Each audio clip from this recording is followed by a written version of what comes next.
A slim majority of just over 50% voted yes in a crunch referendum on European Union accession, after President Maia Sandu said Sunday's twin votes were marred by unprecedented, alleged Russian-backed outside interference.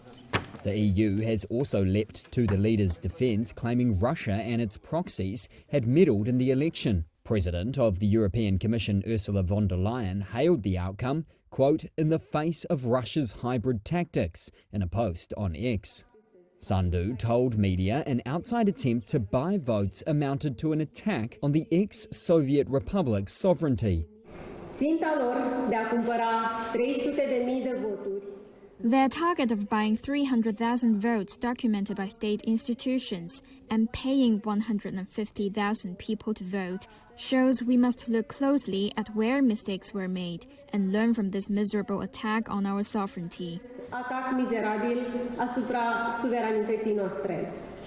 Din păcate, sistemul de justiție. Unfortunately, the justice system did not manage to do enough to prevent theft and vote corruption. Și coruperea voturilor.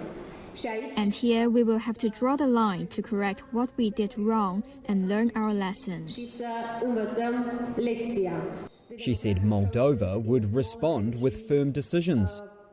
In the run-up to the vote, authorities made repeated statements alleging Moscow-backed attempts to meddle in the vote by fugitive tycoon Ilan Shor, who lives in Russia. Shor denies wrongdoing. The Kremlin denounces the vote, alleging there was a hard-to-explain increase in yes votes and challenged Sandu to present evidence of meddling by Russia. The vote was seen as a test of the nation's aspirations to join the EU by 2030 and escape Moscow's orbit for good.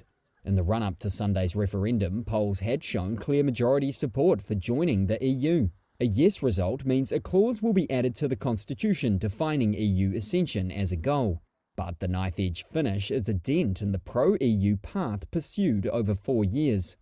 Sandu won 42% of the vote at a presidential election held simultaneously, while her main rival won 26%, a stronger result than polls had predicted that now forces an early November runoff. As a champion of EU integration, the tight referendum result could put Sandu in a weaker position going into the second round. The future of the southeast European nation has been in the spotlight since Russia's invasion of neighbouring Ukraine.